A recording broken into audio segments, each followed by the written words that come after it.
Well, hello. I'm here with Doug to talk about jailbreak defenses and a lot of other things. There's a ridiculous amount of news. It's Tuesday, February 4, 2025. And I think I'm going to start with this jailbreak stuff because I thought after great struggling, I decided I think this was the most important news, which is, Yeah. as you all know, AIs have a huge security problem. You can lie to them and trick them into breaking their security rules by just telling them a social engineering story, like I'm writing a novel or my grandmother's going to die if you don't answer this question or something like that. And Okay. there's been no defense. All of them are just vulnerable to this. But now apparently there's a real defense. Anthropic has tested their model with 3,000 hours of unsuccessful bug bounty claims, and now they've opened it to the world, offering a prize to anybody that can jailbreak their new model. They have a whole series of defenses they've added. They used other AIs to generate like thousands of jailbreak attempts and train it on those until it learned to ignore them, and did other things like that. So they claim they've actually made a model that really is resistant to jailbreaks, and they're putting it out in the world for everyone to try. So that's a real step forward. No one else has gotten that far. And with DeepSeek, for example, the new one from China, they ran it through a jailbreak benchmark test and found that it exhibits a 100% attack success rate, meaning it failed to block a single harmful algorithmic jailbreaking attempt. So it is a real problem intrinsic to large language models, and Anthropic seems to be the only company with a really good solution. So that's good. And I know Microsoft has been marketing Copilot, and so I know they have some degree of defense, but I don't think their defense is that strong. Anyway, that's a big step forward, I think. Yeah. Okay. So I've got an AI story. Yeah. This is sort of, AI has been in the news for what, months and months. And rightly so, for like the last 2 years, I think, ever since the large language model started working, it suddenly moved from like a pointless curiosity to something that actually matters. Yeah. Yeah. So in the AI world, this is kind of interesting. It's been being used right now in the food sciences industry to make new foods, better tasting foods. Oh, because I mean, my first thought is, oh my God, a robot will make food. It will be horrible. Well, it's not a robot making food, but it's making like I saw in the store. I don't understand this, but Oreo Coke cookies. Well, Have you food, seen those? no, but is food actually, are they actually making like a science out of food? Have they somehow made, Oh, food has been a science for I decades. mean, I know like preserving it and stuff, but have they actually like made the tastes No, like no, no, no, no, no, flavors and, no. Yeah, so I will tell you if you ever had Doritos corn chips, oh yeah. Doritos potato chips, they're very popular. Well, I think So not potato, but yeah. or yeah, And yeah, corn the chips. main thing Yeah, about them is okay. that spicy pepper stuff on the outside is what makes them good. I, okay. Anyway, just hear me out here. Mhm. So Doritos chips, and I guess they are corn chips. There's there's a lot of chemistry behind that. Not natural, meaning in addition, the spices and all that, the formula, the secret sauce of how it's made. So what they found is it's a balance between sweet, sugar, and salt. Okay, sweet and salt. I think I've heard And there's only like five different tastes: sweet, salt, sour, and bitter, and things like that. So that does make sense. yeah, yep. So that is correct. However, when you mix the batter, if you will, for the Mhm. Doritos chips, there's a certain balance between salt and sugar. And the peak on that just skyrockets up to where it tastes good. So if there's too little salt, it tastes like cardboard. If there's too much sugar, it's too sweet. And when it's out of this range, you spit it out. But when they get to that real narrow spike range where it tastes good, that's the solution.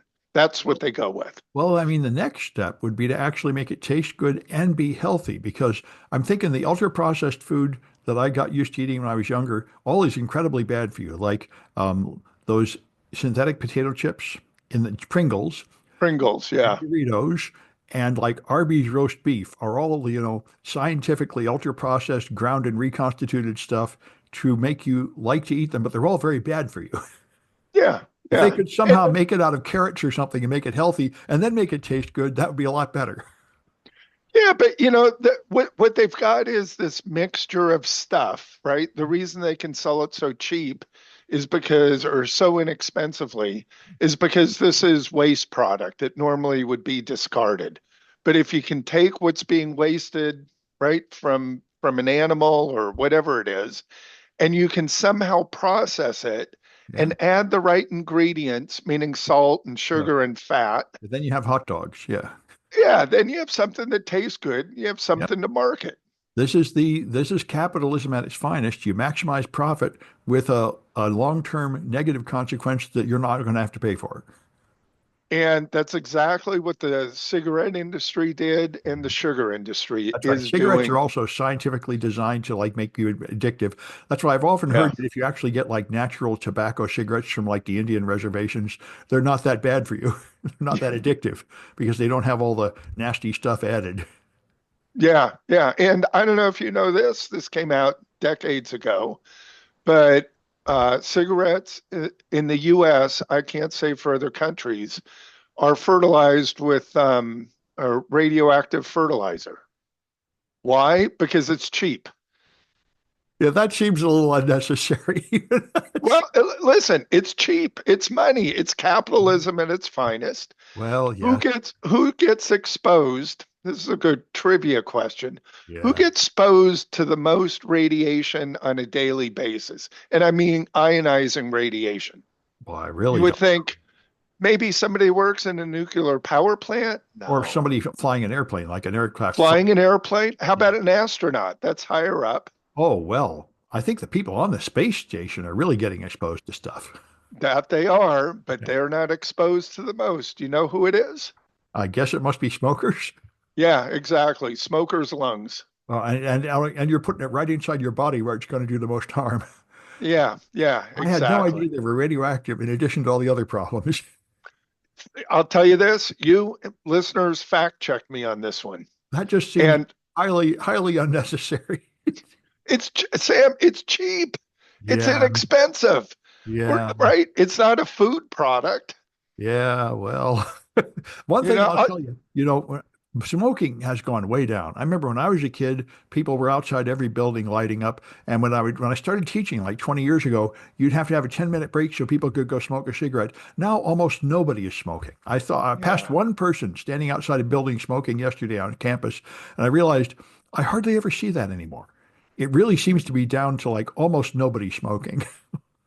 Yeah, I think that's true in California, but I think if you go to other states, it's a little different. Well, In I've read other national, countries, national studies, I think, have shown the rate of smoking has dropped by a lot, like from 35% down to 10% or something. yeah, yeah, yeah. It's not And zero, but it's a lot less. yeah. And part of that is the Yeah, cost of and that's tobacco. that's because they Yeah, added all those extra taxes just to disincentivize people, and they've shown that does help. yeah, Yeah. yeah. So I will tell you, I told this to a couple of my students who are smokers. They said, nah, you're not right. They fact checked me and quit.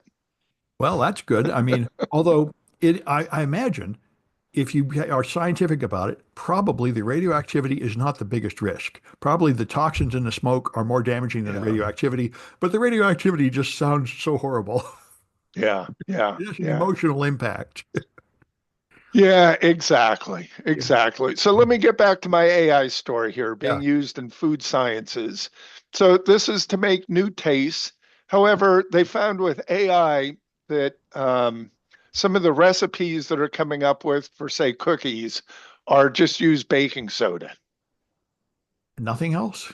nothing else. That doesn't sound like that would be a And win. the reason behind this is because the baking soda adds some taste or adds some texture to the cookies. And Well, so AI says this is a solution. So bottom line is it's helping, but just a dash. clearly their mathematical model has overlooked some considerations. Yeah. This is like But the famous AI horror story where they say make as many paper clips as possible, so it destroys the whole world to make more paper clips. yeah, Yeah.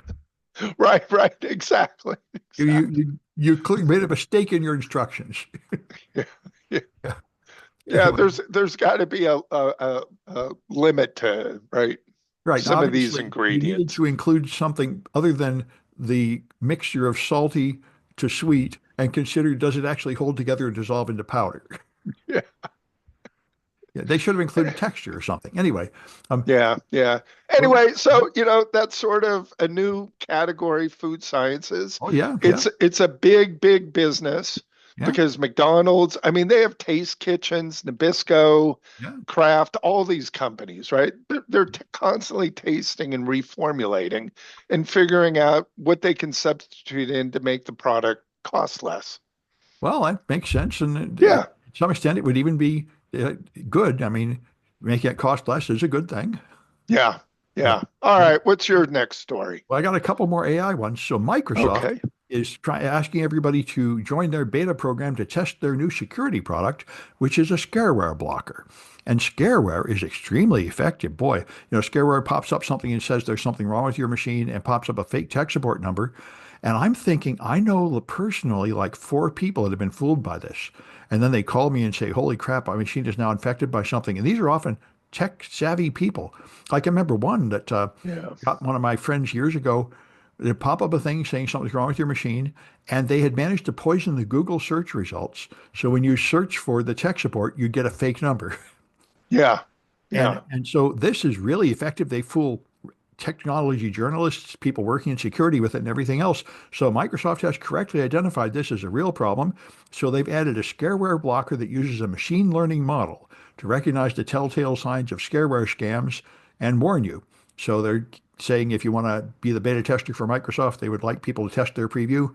That seems like a good idea. Yeah, Sam, I have not been hit with that in decades, but I do know other people recently that have been hit with it. Oh, I see it And pop on. You know what? I got some yeah, text messages that, like when I was on, I get text messages that have gotten close to fooling me. Like I got one just yesterday. It said, uh, FastX has delivered your package or something. There's some new, yeah, and I checked. It was a real delivery service. yeah, I'm not even sure it was a spam. It seemed so real, and I even checked the URL. It was real. I think it might have just been somebody really got a package and they put my phone number in by mistake. But anyway, and the one about that I owe a toll for passing over the Bay yeah, toll booth. They're getting pretty good. They almost got me with the Comcast one. I mentioned it before. They called me up and said Comcast is putting a data cap per megabyte on your internet service, but if you pay a year in advance, you can have a year before that happens. That sounded all too true. I nearly paid them. no, Sam, no. That could really happen. Comcast would totally call me, and they would totally. The only thing I only knew it was fake when they said you have to go buy gift cards to pay me. I said, wait a minute. And that one was so good they fooled Comcast employees with it. But wait, buying gift cards? Yes, because it sounds No, like totally something Comcast would do. Put a data cap on, raise the rate, and give you like a temporary grace period to avoid it by prepaying. That all sounds very plausible to me. Don't you think they no, would do that? no. I don't think Comcast would give you a grace period at all. What they Well, want, what they want is a contract. I suppose. Anyway, Yeah, but yeah. Anyway, let's move on. yeah, well, the other one, which I think I've been waiting for, I often tell people that large language models don't even understand the words they're using. And they're trying to fix that. Finally, somebody said, we're going to try and train AIs the way babies learn. So they put the AI in a body and gave it an arm and gave it some blocks where it can pile the blue block on the red block and a camera so it can practice doing that.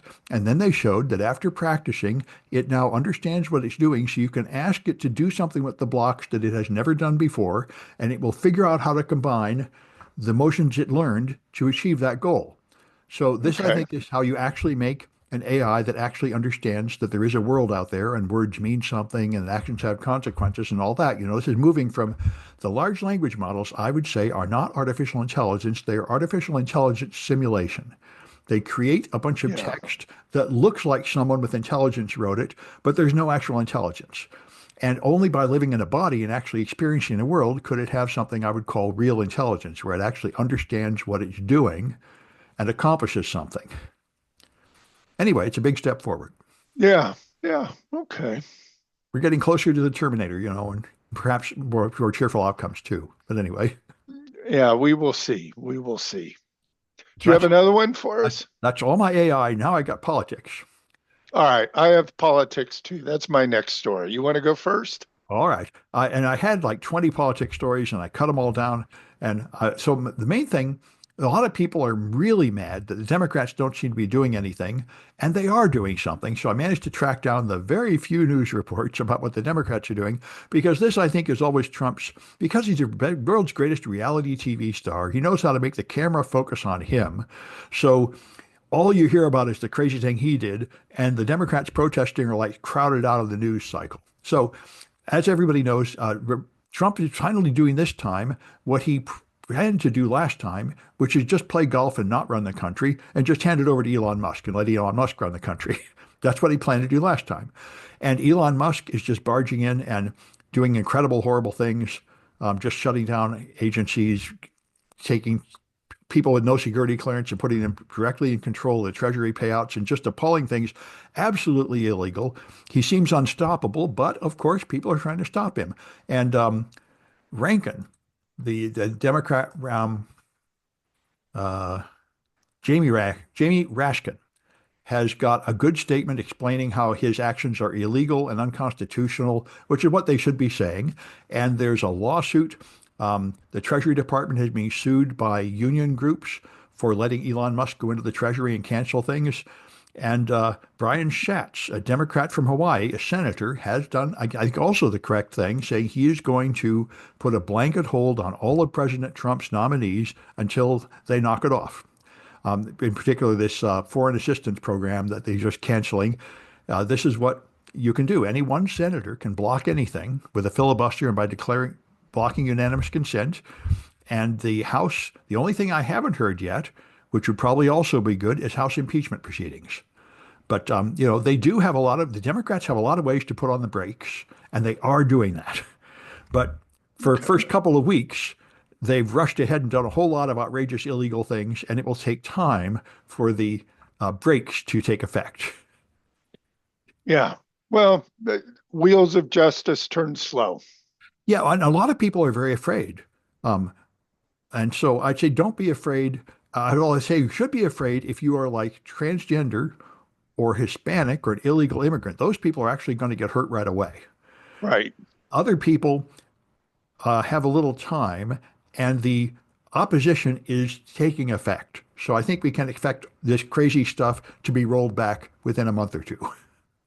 Yeah, I would tend to agree with you. That's usually how this happens. Yeah. So it's the same story of do something and then ask for forgiveness later. Yeah. And of course, I should also say people who really depend on government money, like Or are in trouble too. If you really can't wait a couple of months with the whole government basically paralyzed, then yeah, then you're correct to feel like this is an urgent, serious problem. yeah, I would agree. Yeah. So here's mine along the same lines is Yeah. Project 2025. Right. Part of that was the request to have Trump defund the department or dismantle Department of Education. You might be able Oh, to yeah. correct me on that No, I wording. remember that was his campaign promise. Destroy the Department of Education. All they do is be woke or something. Yeah, and I've told all they do is sit there and make $200,000, $300,000 a year playing solitaire. Well, my experience with accreditation committees says there's some truth to that, as a matter of fact. But anyway, Yeah, there is some truth until you look into it and you find out that they're the ones who are responsible for getting grants to students and student loans, yeah, things along those lines. yeah, So, there are some people that are working there that are doing some good things. yeah, And I think the other reason that it's under attack is that Biden did the student loan forgiveness for a right, while. right. And Sam, correct me if I'm wrong, but didn't some people get their student loans eliminated? Yes, a bunch of people did, but a bunch of it was canceled, and he wasn't able to do it all as much as he wanted. He tried to get it through Congress and he couldn't, so he tried to do it with executive orders, and most of that was blocked in the courts, but some of it got through. I think the people that had borrowed specifically from certain government agencies, he actually did have the authority to cancel that debt. But he wanted to cancel a lot more of it, and he was not able to.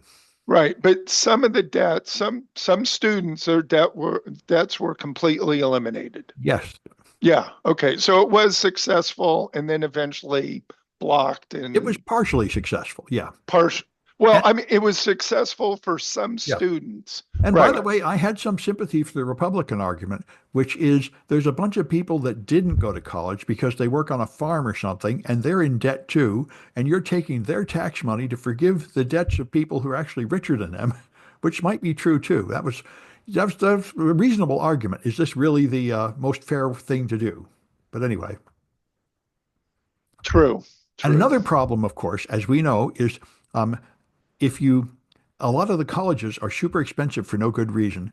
And if all you do is use the government to pay those fees, it doesn't help bring those fees down. So you're not really solving the problem. There's just Yeah. going to be another whole generation of students in debt too. Although I must say, I've had the honor of working at a college that's free. So that's really one Yeah. great thing about my college. It has a lot of flaws, but you don't have to take a student loan to get in.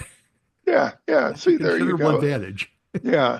So Department of Education again funds a lot of these grants. Some of these would take an act of Congress to reverse. Yeah. However, as we've seen, sometimes executive order trumps, and I'm using it, Trump's executive order trump what Congress is allowed to, they can override Congress No, I in think some instances. sometimes, no, you can make an executive order and it has a Yes. limited effect.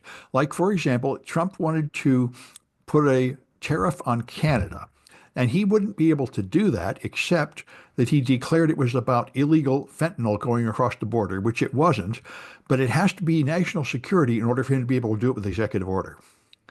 Okay. Oh, I see. I see. So And there, so I there you think go. So you can executive play orders, games. there are limited cases where an executive order Yeah. can affect basically emergency powers, but then Congress has the real power and come in later and make a ruling. And this is why, if there were huge protests in the street protesting Trump right now, this would be a really bad move because then he could declare martial law to get more power. He would love it if there were giant protests like the George Floyd protests, setting fire to things, so he could send Yeah. in troops and declare martial law. That's how you get power. Then everything would be an Yeah. emergency, and he'd have emergency power. Yeah. Yeah. I'm with you. I get you. Yeah. I follow you. So, executive orders are actually pretty limited, and this is why Republicans are so mad with their uh, unified executive theory thing, that the president really can't do very much. There's all these checks and balances. And they want him to be a dictator where he can just make things happen. And he's acting like it right now, but he can only act like this for a few weeks before the gears of machinery get in the way and block him again. Yeah. Yeah. Yeah. So anyway, we'll see what happens with this Department of Education. Sources that I've read have said that it's supposed to take effect end of next month. What, banning it or putting limitations on it? Or, Dismantling it, whatever the plan is. I mean, that's what the talk is. well, We'll that's a we'll cancel promise, and they all are already canceling all the transgender friendly stuff and all yeah. the language mentioning global warming and all that. So I mean, they clearly want to change it greatly. I mean, I imagine they'd probably like to make it Christian oriented and like get evolution out of science classes and all that stuff. Yeah. Yeah. Somebody gave me, I heard an interesting discussion about this on science versus religion. Yeah. And, religion, if we go with the Christian religion, that's roughly about 2,000 years old. Is that fair?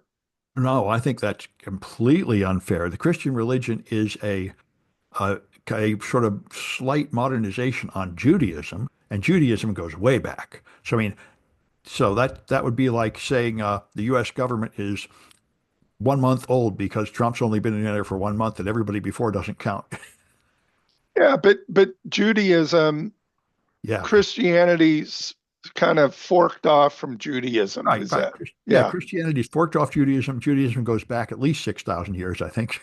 Yeah, but the Bible doesn't go back 6,000 years. Well, I think it does. I think the Pentateuch in the Old Testament is based on oral tradition that goes back as far as the invention of writing, and before that.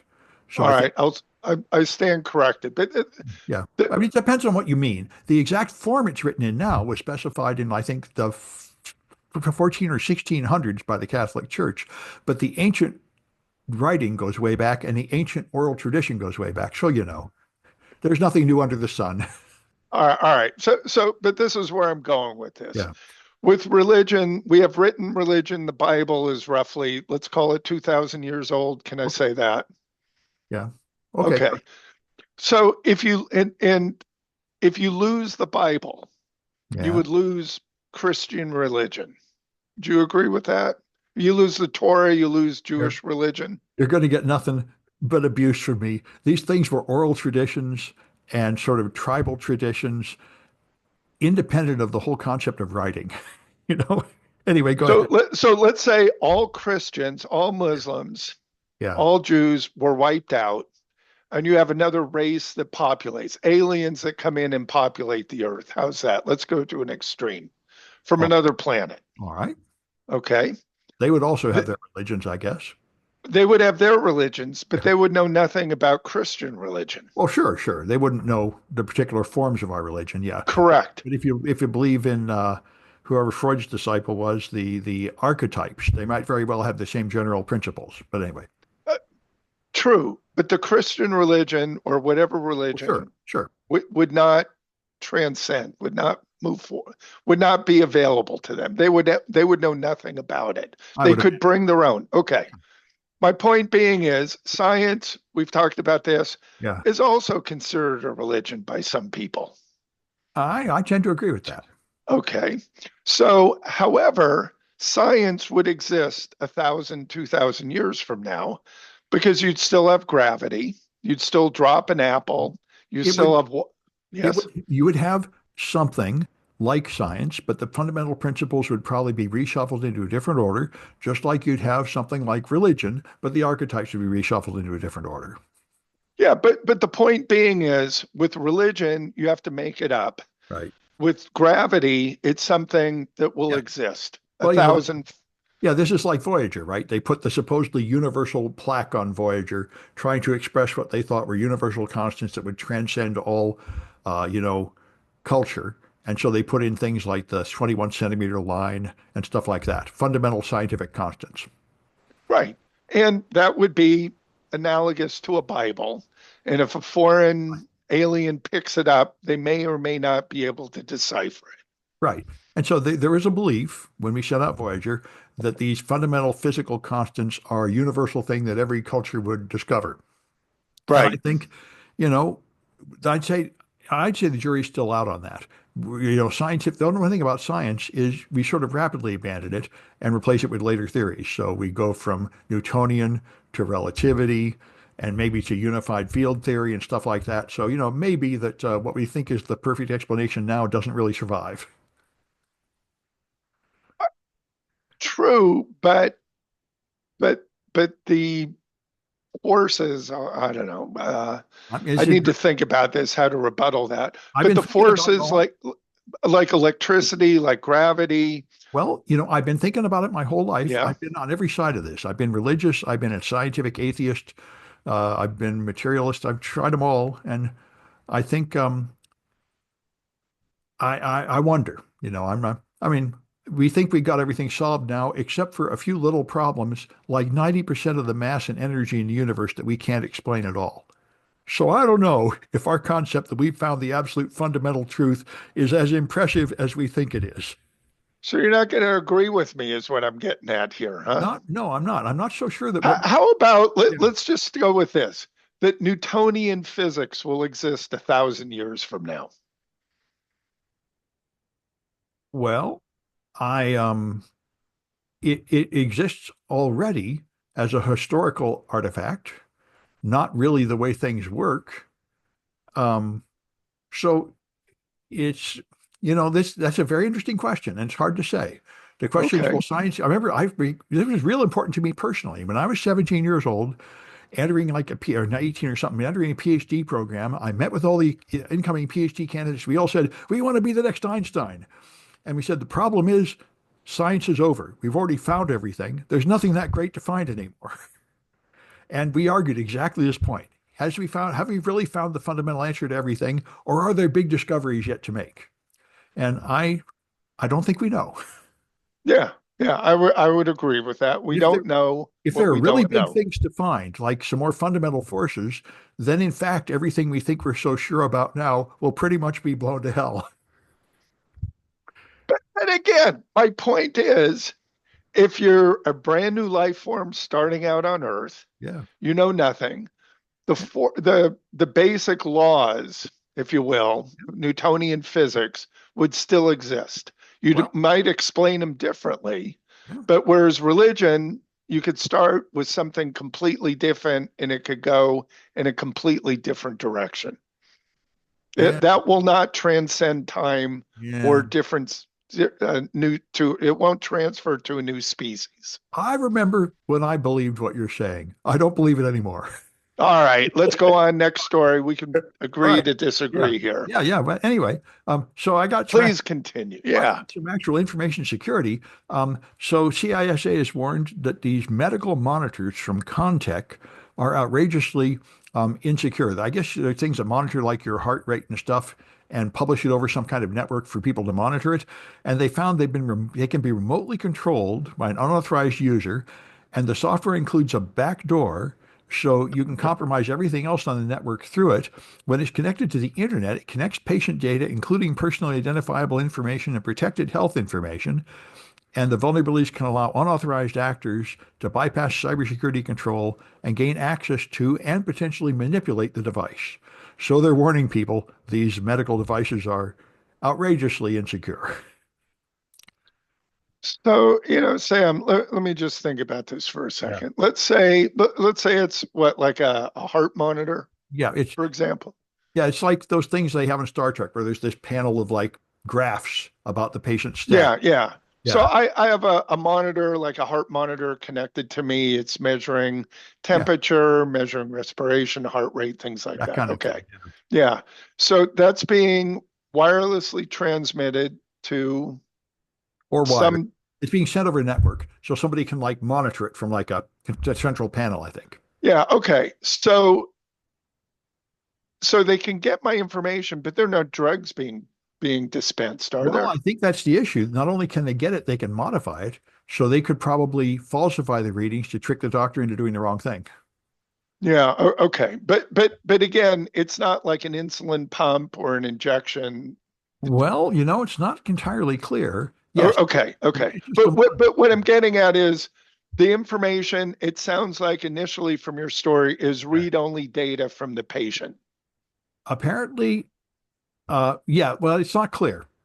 It's Okay, it's okay, fair enough. yeah, Fair yeah. enough. But Okay. you're right. This is the thing, when you have a vulnerability, what you can do with it is kind of up to the imagination of the criminal. Yeah, but if there are no drugs or anything mechanism to inject or right, I can get it that you can modify the data. You can give me a heart attack, Yeah, but the doctor before medical staff before it give any drugs would see, yeah, oh, you're still yeah. alive. Yeah. Hopefully, yeah. Hopefully Oh, there's yeah, hopefully. loop. Yeah. Anyway, so there's another. So my point is the risk to the patient, I don't believe is that great. Well, I don't know. Yeah. It depends on exactly how it's used, and that might Yeah. not be Okay. from the outside. And there's one other one I thought was pretty amazing. Okay. So okay, there's this group that makes these sort of tongue-in-cheek blog posts. Let me get their name. Uh, It's Watchtower, TOWR. These guys just had a report recently. What they do is they find leftover abandoned stuff. They had a report about a couple of weeks ago where they found a whole bunch of infected machines with botnets that had been abandoned by the criminals, and they just took them over and found there's a ton of that out there. So in the same spirit, what they did this time was they looked at Amazon S3 buckets that had previously been used for commercial and open source products, and they bought them. And it turns out that there's a whole bunch of software out there that is still trying to call these buckets to get like updates and virtual machines and other important software. And the buckets have just been abandoned, but the software has not been informed to quit calling it up. So they purchased 150 of them, and then they got over 8 million HTTP requests over a 2 month period for software updates, precompiled, unsigned Windows, Linux, and Mac OS binaries, virtual machine images, etc. And then they said, this is funny, a funny joke. And then said, wait a minute, some of these are .mil domains. And they found it came from U.S. government networks, including NASA, numerous laboratories, state governments, military, Fortune 100s, a major payment card network, cybersecurity technology companies, etc. So they said we could make SolarWinds look like a walk in the park for a supply chain attack here. They could have just put up malicious updates that would be sucked into all kinds of products. So Sam, what you're saying is, let's do a quick recap here. Yeah, You've got an Amazon bucket. yeah, In the past, there was data that was there. right. When the customer went away, and I'm talking historically, this is 8 years ago, Amazon would not wipe the data. Oh no, And no, no, they do what they no, did. no, Oh, used to, yeah, they used to not. used to, Yeah, right? 8, 10 years ago. yeah, So a new customer could come along, go into the bucket and say, right, hey, we've got somebody's data. right, Amazon, Microsoft both fixed this. right. When a customer now no longer has a subscription service, the data is sanitized. Right. But what you're saying is the data might be sanitized, but there's still configurations out in the world that are trying to communicate with that bucket. Yeah, which, but I mean, what it means, it seems to me like, when you get an Amazon bucket, it has this long number in it. Yeah, I ought to just never reuse those numbers. Those ought to be like a product key where when a new customer I comes, see. Yeah. but apparently you can request a previously used number and they'll let you have it like a domain name if the previous owner is not paying for it. And now, of course, all the old software will call you thinking you're their official repository. Yeah. So, Sam, this is like reusing a domain name or an IP address. You, It you is. just made me realize that. Yeah. It is, Yeah. yeah. And So, both of those so are like filthy, unsanitary practices. yeah. Yeah. So, and we've got government, military, big business, Yeah. who knows who else are calling in for information. Well, it's understandable how it happens. You sell your software, it goes out there, Yep. people phoning up for updates, then you go broke. So you take down your website, but how are you going to push an update to all that software to tell it to quit asking for updates? Would you really remember to do that? I mean, I hear these stories about people who just show up for work and find the door locked with a chain on it saying, sorry, we went broke. When tech companies end, it's sort of like a train wreck. It's not like an orderly shutdown. Yeah. So, this is no different than buying a computer with trialware on it. Yeah, yep. Similar. Yep, that's why they say, but these guys have spent the last year or two researching abandoned real estate on the internet, basically, and finding Yeah. lots Yeah. of abandoned real estate that can be used for horrible purposes. Yeah. Yeah. Got it. But yeah. Okay.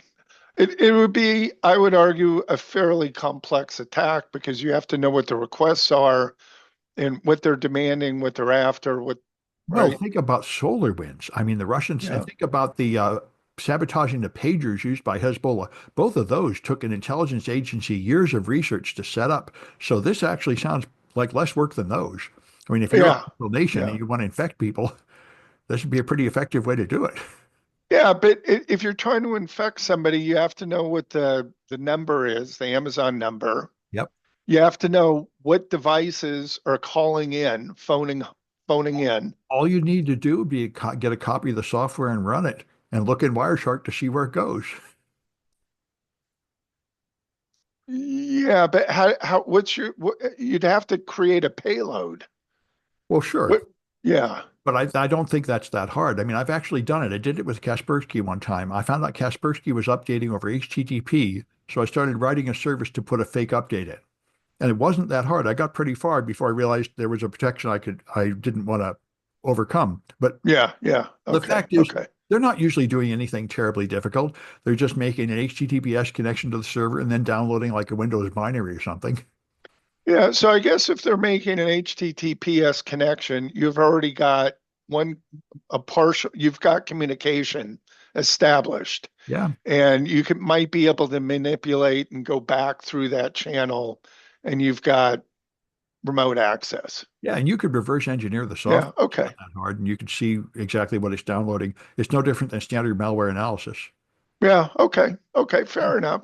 Yeah. Okay. So, all right. What else you have? Anything? I got a couple more security ones. So there's a report came out that a large amount of malware is now stealing contents of password managers. I've been expecting this ever since I learned how easy it is to steal the contents of password managers. And so Yeah. they're warning people, the modern attacks, they leverage sophisticated extraction methods, including memory scraping, registry harvesting, and compromising local and cloud-based password stores. And of course, the answer is not to quit using password managers. That would be worse. The answer is everybody should use a password manager, but you should have a long, complex, unguessable passphrase. And they say use two-factor authentication wherever possible. Those are things you can do. But I've been expecting this ever since about a year and a half ago on Pulse Security Weekly. They had a pen tester come in, say, when I'm doing a pen test and I see a password manager, I say, oh, great, I can just take all that stuff. And I said, wait, you do what? What? And the Yeah. fact is, most password managers, we just interviewed a guy last week with Bitwarden, and he said, just like the others, it's all just sitting right there in memory.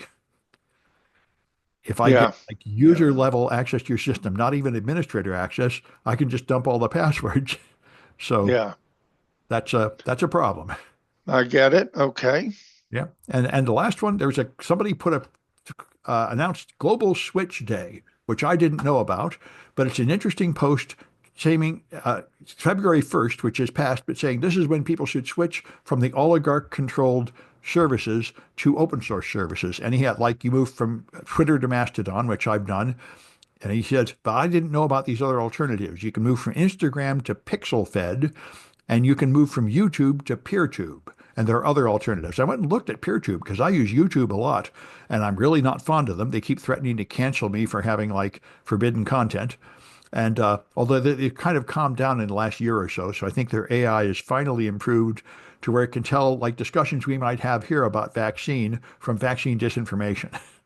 Okay. But Okay. anyway, I looked at PeerTube, and it is pretty interesting, but it doesn't have the captions. And in education, I really want those closed captions. So I'm still using YouTube, although I don't love them. I would like to have a more open source alternative. But Yeah. it was nice to see the recommended alternatives. There were some pretty good alternatives to all these major oligarch controlled platforms, and I'm very sympathetic to that. I think it's very unwise that we have half a dozen oligarchs that rule the country and control all the media and everything. That's an unhealthy system. Yeah. I will not disagree with you.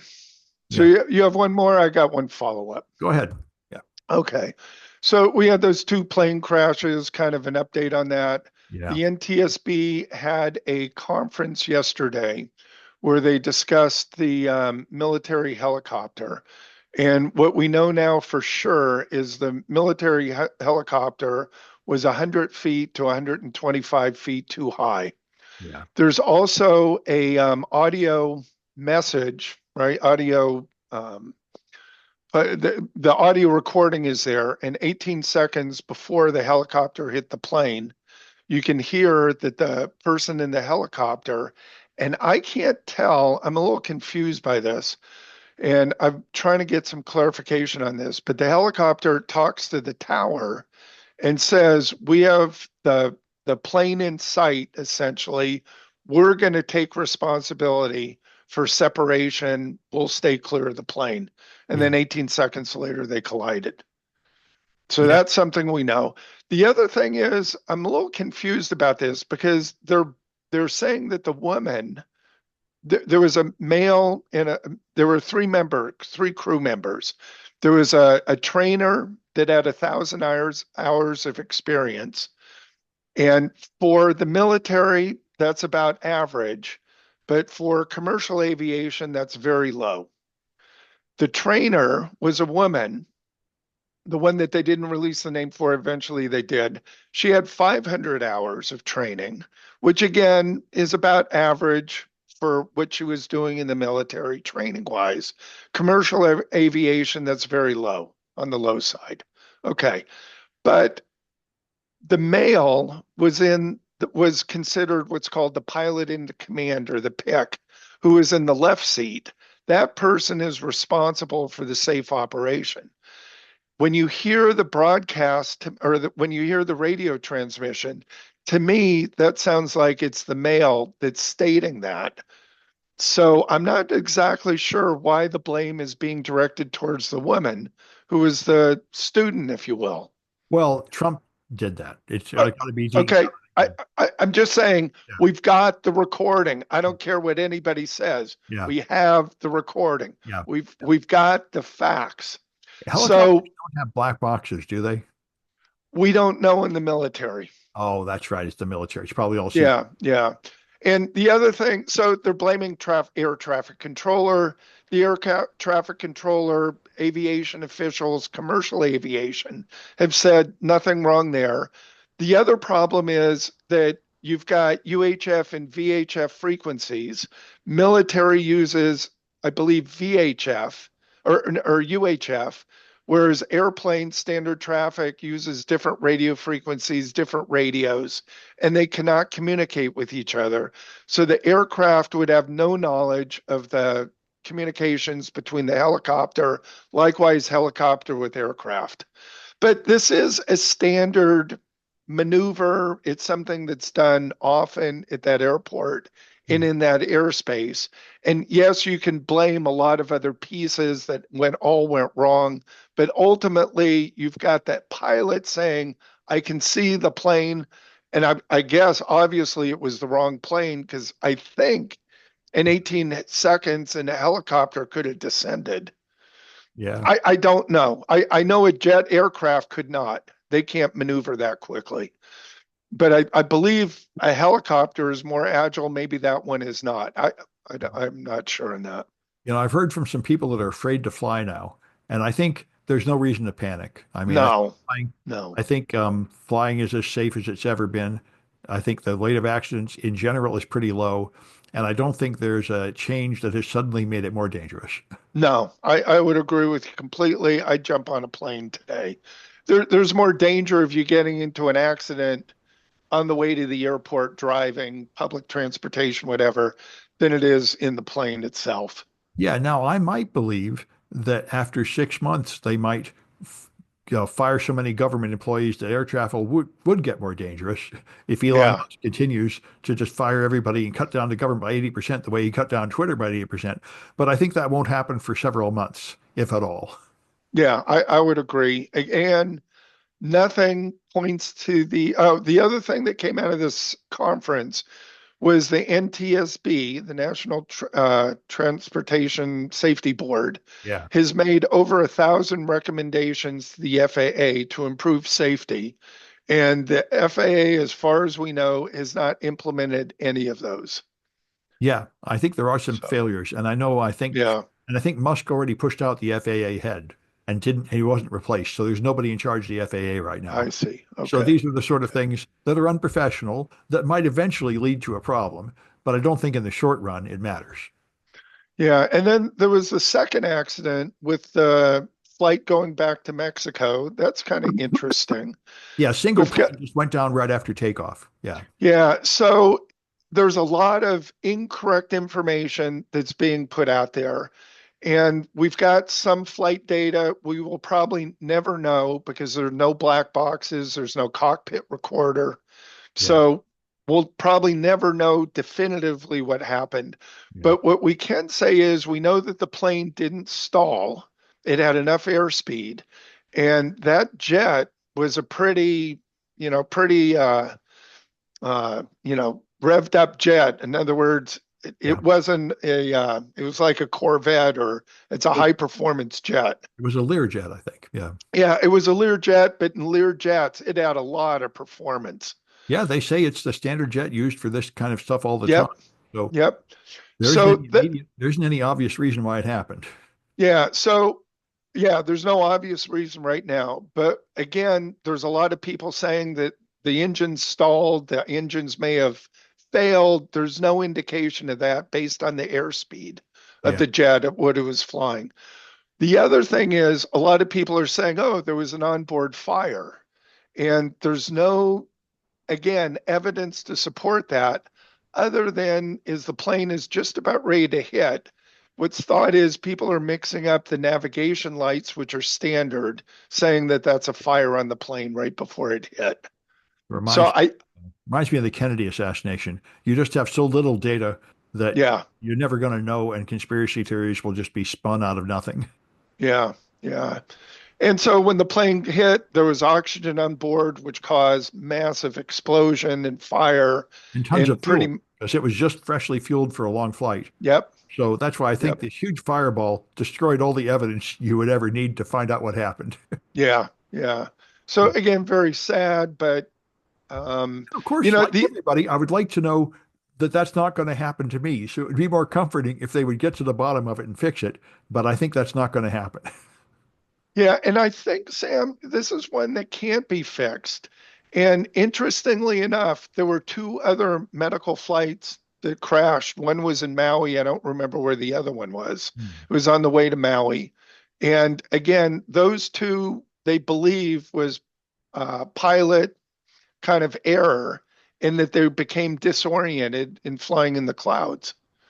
And it looks the same way for this plane here because it was flying along and then all of a sudden it sort of banks and almost literally goes direct into the ground.